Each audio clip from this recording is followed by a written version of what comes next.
Good morning friends. आज हम इस वीडियो में 20 नंबर क्वेश्चन सॉल्व करने वाले बहुत इंपॉर्टेंट और लॉजिकल क्वेश्चन है। ठीक है, तो वीडियो को पूरा ध्यान से देखिएगा तब आपको समझ में आएगा। कोड भी करेंगे, ड्राई रन प्रोसेस भी देखेंगे और टेबल फॉर्मेट के भी थ्रू समझने वाले हैं। ठीक है, तो ये पेज का सेकंड नंबर है, यानी हम पैटर्न का 20 क्वेश्चन सॉल्व कर चुके हैं। टारगेट है 50 क्वेश्चन का। ठीक है, 50 क्वेश्चन करने के बाद हम डीएसए में मूव कर जाएंगे। ठीक है, तो पहले लॉजिक बिल्ड करने के लिए मुझे 50 क्वेश्चन आप सॉल्व करते हैं, तब लॉजिक बहुत अच्छे से आपका बिल्ड हो जाएगा, तब आप डीएसए के लिए पूरा रेडी है। ठीक है, तो चलिए मैं आपको बता दे रहा हूँ, ये जो क्वेश्चन है बहुत इंपॉर्टेंट है और लॉजिकल क्वेश्चन है। डायमंड शेप में बनाना है। ठीक है, ये बहुत इंपॉर्टेंट क्वेश्चन है और क्वेश्चन से आपको पता चल जाएगा कि किस किस कंपनी में आपको ये पूछा जाएगा। ये नॉर्मल समझ लीजिए कि प्रोडक्ट बेस्ड कंपनी में ही पूछा जा सकता है। ठीक है, ऐसा नहीं है कि प्रोडक्ट बेस्ड क्वेश्चन जितने भी होते हैं बहुत टफ टफ होते हैं। ठीक है, तो चलिए मैं यहाँ पर ऑलरेडी क्वेश्चन जो है मैंने सॉल्व करके रखा हूँ। ठीक है, ये ऑलरेडी मैंने कोड को बहुत अच्छे से लिखा हूँ ये। ठीक है,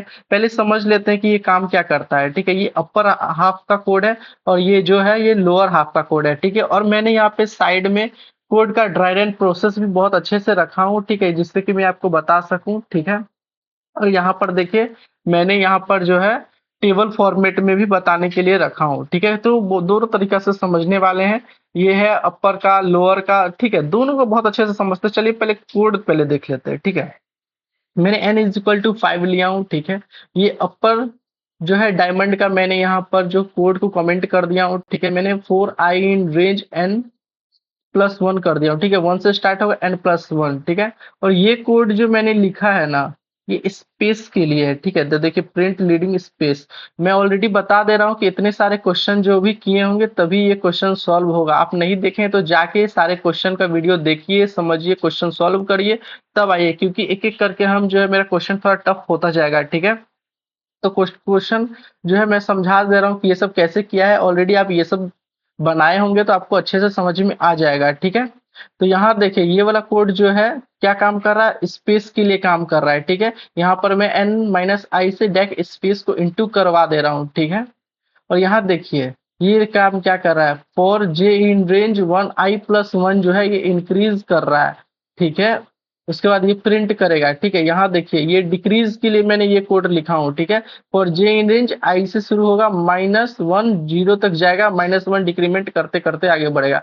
फिर मैंने प्रिंट करवा दिया हूँ। ठीक है, तो पहले इसको मैं रन करता हूँ और ऑलरेडी जो है आपने थंबनेल में जब देखा होगा तो किस तरीका का मेरा आउटपुट दिखता है वह आपको बहुत अच्छे से समझ में आ गया होगा। ठीक है, तो यहाँ जो अपर हाफ है ना, यहाँ देखिए अपर हाफ है, ये कैसे काम कर रहा है। ठीक है, कुछ नहीं है, ये लोअर हाफ और अपर हाफ है, सेम ही कोड है। ठीक है, पहले देखिए जब अपर हाफ का जब प्रिंट करवाएंगे तो ये एक पैलिड्रोम की तरह, जब आप पैलिड्रोम का क्वेश्चन सॉल्व कर रहे होंगे ना तो कुछ इस टाइप का भी दिख रहा होगा, 1 2 1 1 2 3 1, ये सब पैलिड्रोम जैसा ये डायमंड शेप में जो है एक नंबर के थ्रू ये प्रिंट हो रहा है। क्योंकि इससे पिछले जब क्वेश्चन कर रहे थे तो डायमंड में हम लोग half diamond, full diamond, star में प्रिंट कर रहे थे, मगर यहाँ पर क्या है, ये लॉजिक जो ऐसा मैंने रेडी किया कि पैलिड्रोम भी है और ये डायमंड शेप में भी बनेगा। ठीक है, और देखिए ये सारे क्वेश्चन जो है, सारे कोड जैसे ये रन किया है ना, सारा का सारा यहाँ पे सेम ही है। ठीक है, पहले मैं कोड को समझा देता हूँ।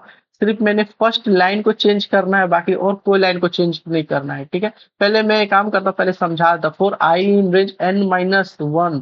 ठीक है, उसके बाद जीरो तक जाएगा और वन -1 करके डिक्रीमेंट करेगा। ठीक है, ये जो कोड लिखा हूँ मैंने ये स्पेस के लिए लिखा हूँ। ठीक है, आप पिछले का वीडियो देखे हो तो बहुत अच्छे से आपको समझ में आ गया। फॉर जे इन रेंज ये इंक्रीज करने के लिए है और ये जो कोड है फॉर जे इन रेंज ये डिक्रीजिंग करने के लिए। पहले मैं इसको पहले रन करवाता हूँ। ठीक है, तो देखिए ये और ये जो है दोनों ये एक डायमंड की तरफ है, दोनों को मैं मर्ज कर देता हूँ। तो देखिए पहले मैं इस कोड को कॉपी करता हूँ। ठीक है, एक सिंपल सा, मैं पहले आप देखिए। ठीक है, मैं इसी को कॉपी किया और फिर इसी कोड को मैं दोबारा कॉपी कर देता हूँ। ठीक है, इस कोड को मैं दोबारा एक कॉपी कर देता हूँ। ठीक है, इसी कोड को मैंने दोबारा कर दिया हूँ क्योंकि कुछ नहीं करना, मेरे को थोड़ा सा कोड को चेंज करना है। मेरे को फर्स्ट लाइन जो है सिर्फ इसको चेंज करना है। देखिए यहाँ पर जो मेरा कोड है ना, सिर्फ इस लाइन को मेरे को चेंज करना है और कुछ भी नहीं करना है। देखिए जैसे कि मैं यहाँ पर आता हूँ। ठीक है, मेरे को क्या है, यहाँ पर n-1 चाहिए। ठीक है, और जो यहाँ पर क्या है, मुझे जीरो देना है। ठीक है, उसके बाद क्या है, मुझे -1 करना है। ठीक है, मैं आपको बहुत अच्छे से समझा दूंगा, आपको टेंशन लेने की जरूरत नहीं है। ठीक है, अब मैं जरा कोड को रन करता हूँ, तो देखिए सेम ही कोड है। मैंने सिर्फ क्या किया हूँ, मैंने यहाँ तक ये कोड प्रिंट होने के बाद जो है यहाँ पर देखिए मैंने इस कोड को क्या किया हूँ, इंस्ट्रक्शन दे दिया हूँ कि इसको रिवर्स प्रिंट कर दे। जो भी ये कोड प्रिंट हुआ था, ठीक है, उसको ये n-1 से शुरू करेगा और -1 डिक्रीमेंट करते करते जाएगा और 0 पे जाके ये रुक जाएगा। मैंने सिर्फ इस लाइन का कोड को चेंज कर दिया, बाकी सारा जो है कोड सेम है। ठीक है, बहुत सिंपल है और आप चाहे तो यूजर इनपुट भी ले सकते हैं। ठीक है, एक काम करता हूँ, मैं अलग से बताता हूँ कि क्योंकि ये क्वेश्चन जितने भी हैं सारे थोड़ा सा इंपॉर्टेंट है, मैं अलग तरीके से बताऊंगा, नहीं तो आप कंफ्यूज हो जाओगे कि कैसे मैं कर रहा हूँ। ठीक है, चलिए मैं कंट्रोल और से कॉपी कर लेता हूँ डायरेक्ट और यहाँ पे आता हूँ, इसको पेस्ट करता हूँ। ठीक है, अब मैं क्या करता हूँ, यूजर इनपुट लेता हूँ, मैं ले लेता हूँ int input input enter the value enter the value. अब मैं कोड को रन करता हूँ और 12 देता हूँ, तो देखिए ये कोड जो है पूरा, सॉरी, हाँ क्या इसलिए यहाँ पर डबल आ गया है, सॉरी गलती से मैंने, क्योंकि डबल डिजिट पे आ गया है इसीलिए यहाँ पे नीचे प्रिंट हो गया है। सॉरी, मैंने गलती से बहुत ज्यादा नंबर दे दिया हूँ। मैं 5 देता हूँ, तो देखिए कोड सही आ रहा है, क्योंकि डबल डिजिट पे आने के बाद कोड जो है चेंज हो जाता है। ठीक है, जैसे कि आप मान के चलिए 1 डिजिट पे है तो 1 ही लेगा, मत जब 10 आता है तो 10 2 डिजिट का नंबर बन जाता है, तो आगे पीछे जो है चेंज हो सकता है। ठीक है, इसीलिए मैंने सिर्फ यूजर इनपुट लगाने का आपको बता दिया हूँ कि कैसे आपको लगाना है, कोड बता दिया हूँ कैसे करना है। चलिए अब थोड़ा सा ड्राई रन प्रोसेस पे आ जाते हैं। ठीक है, देखिए बहुत सिंपल सा है। पहला प्रिंट क्या हो रहा है, देखिए पहला यहाँ पर देखिए पहला प्रिंट 1 हो रहा है। ठीक है, उसके बाद 1 to 1 हो रहा है। चलिए यहाँ पे आप देखते हैं, देखिए मैं यहाँ पे स्टार्ट कर रहा हूँ। ठीक है, loop iteration i is equal to 1। ठीक है, पहला क्या होगा, 1 होने के बाद स्पेस लेगा 5-1, ये 5 जो है यहाँ पर आइए पहले n मैंने क्या दिया था, यहाँ पे 5 दिया हूँ। देखिए यहाँ पे मैंने n इज इक्वल टू 5 दिया हूँ। ठीक है, ये 5 जो दिया हूँ ये n है, यहाँ पर देखिए ये 5 जो है n है और 5 मैंने दिया है, तो यानी ये 5-1 होगा, यानी n-1 भी सेम ही काम करेगा। ठीक है, उसके बाद यहाँ देखिए 4 स्पेस लेगा। ठीक है, 4 स्पेस शो कर रहा है।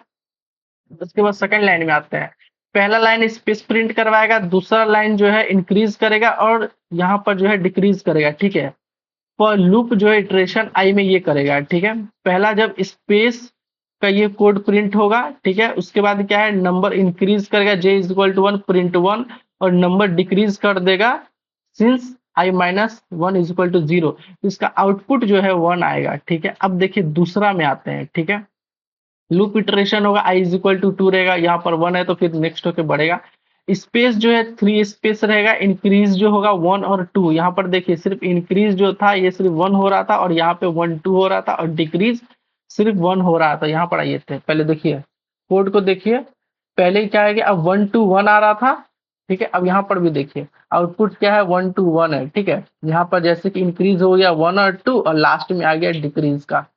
ठीक है, फिर सेकंड में आते हैं, loop iteration i is equal to 3 हो गया, स्पेस के लिए 2 स्पेस रहेगा। ठीक है, इंक्रीजिंग 1 to 3 होगा और डिक्रीजिंग 2 1 होगा। तो देखिए कोड जो है 1 to 3 2 1 हो रहा है, यहाँ पर आके देखिए कोड दिखेगा आपको 1 2 3 2 1।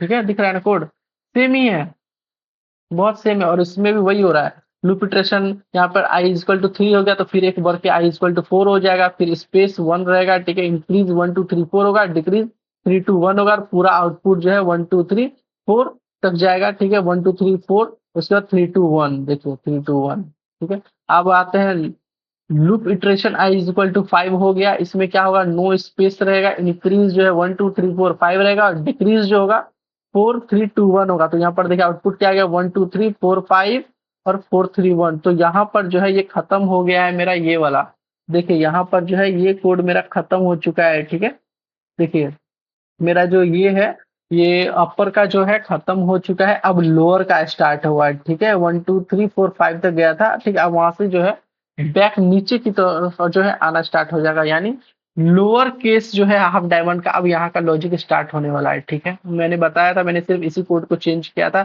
For I in range n-1 0 तक जाएगा और n-1 जो है सॉरी, ये डिक्रीमेंट करते करते जाएगा, ठीक है। ये -1 जो है ये डिक्रीमेंट करते करते जाएगा। आई थिंक हमको लग रहा है कि मैंने किसी में इंक्रीज बोल दिया होगा, तो शायद गलत है, मैंने गलती से बोल दिया होगा। मगर हमको याद है कि मैंने आज तक कभी नहीं बोला हूँ, क्योंकि माइनस जब भी होता है तो ये डिक्रीज होता है, और प्लस होता है तो ये इंक्रीज करता है, ठीक है। मैं ऑलरेडी पहले भी बता चुका हूँ पाइथन के क्लासेस में। फिर यहाँ देखिए, loop iteration i is equal to 4 होगा, स्पेस 1 हो जाएगा, इंक्रीज 1 2 3 4 होगा, और डिक्रीजिंग 3 2 1 होगा। तो आउटपुट देखिए 1 2 3 4 3 2 1, ठीक है। देखिए 1 2 1 2 3 4 3 2 1। आपको एक बार में समझ नहीं आ रहा हो तो वीडियो को दोबारा चलाइए, ठीक है, क्योंकि बहुत इंपॉर्टेंट है। आपको समझ में इतना जल्दी नहीं आने वाला है, ठीक है। जब मैं भी पढ़ रहा था मुझे 10 बार से भी ज्यादा वीडियो को देखना पड़ता था, उससे ज्यादा पढ़ना पड़ता था, 20 30 बार तो प्रैक्टिस करना पड़ता था, तब मैं एग्जाम में लिख पाता था, ठीक है। यहाँ देखिए loop iteration i is equal to 3, space जो है 2 रहेगा, ठीक है। इंक्रीज इंक्रीज जो 1 2 3 होगा, डिक्रीज होगा 2 1 होगा, ठीक है। तो यहाँ पे देखिए आउटपुट दिख रहा है। एक एक करके एक एक लाइन के हिसाब से मैं बता रहा हूँ कि कैसे ये लूप काम कर रहा है। देखिए loop iteration i is equal to 2 होगा, फिर स्पेस 3 रहेगा, इंक्रीज 1 2 और डिक्रीज, और इसको ये प्रिंट करते चला जाएगा 1 2 1 होगा। फिर देखिए लूप इटरेशन 1 होगा, स्पेस 4 रहेगा, इंक्रीजिंग 1 रहेगा, डिक्रीजिंग नन रहेगा, और प्रिंट ये 1 रहेगा। पूरा आउटपुट आपको यहाँ आपको दिख रहा है, ठीक है। चलिए यहाँ पर आते हैं। यहाँ पर देखिए कि टेबल के थ्रू भी मैंने बहुत अच्छे से समझाया हूँ, बहुत इजी है, ठीक है। तो कुछ नहीं किया हूँ मैंने, आई से स्टार्ट हुआ है, ठीक है। तो यहाँ पर देखिए ये स्पेस कितना चाहिए होगा, ठीक है, इंक्रीज कितना चाहिए है मुझे, डिक्रीज कितना करना है, और यहाँ आउटपुट आपको आंखों से दिख रहा है कि आउटपुट कैसा है। ये देखिए पहले आउटपुट देखिए, ठीक है, फिर देखिए ये दोनों को मर्ज कर देंगे तो एक डायमंड शेप में आ जाएगा। कुछ नहीं किया हूँ, सेमी कोड को पेस्ट करके मैंने यहाँ पर रिवर्स कर दिया हूँ, ठीक है। यहाँ देखिए लास्ट में जो भी है मैंने सिर्फ माइनस कर दिया हूँ, ठीक है। यहाँ पर देखिए सेम ही है, यहाँ स्पेस के लिए है, ये इंक्रीज के लिए, ये डिक्रीज के लिए, और आउटपुट आपको साफ दिख रहा है। मुझे इतना स्पेस चाहिए था 1 से, तो मैं 1 से इंटू करवा रहा हूँ, 2 चाहिए तो 2 से इंटू करवा रहा हूँ, 3 चाहिए 3 से इंटू करवा रहा हूँ, 4 चाहिए तो 4 से इंटू करवा रहा हूँ मैं। आप खुद से समझने की कोशिश करिए, मैं जानता हूँ कि ये थोड़ा टफ है, इजी नहीं है, आपको बहुत अच्छे से समझने की ज़रूरत है। अब वीडियो को 2 3 बार देखें, समझ में आ जाएगा, ठीक है। कुछ नहीं है, बहुत सिंपल लॉजिक लगाया हूँ मैं। कोड भी बहुत सिंपल है, जब आप ये सारे क्वेश्चन सॉल्व किए होंगे ना, तो आपको बहुत ईज़ी लग रहा होगा, क्योंकि ये सेम ही क्वेश्चन से मैंने ये बनाया है, ठीक है। यहाँ पर मैंने स्टार से प्रिंट करवाया हूँ, मैं यहाँ पे सारे कोड जो है सेम ही है, सिर्फ नंबर से मैं प्रिंट करवाया हूँ, ठीक है। तो चलिए फिर मिलते हैं नेक्स्ट वीडियो में। Thank you.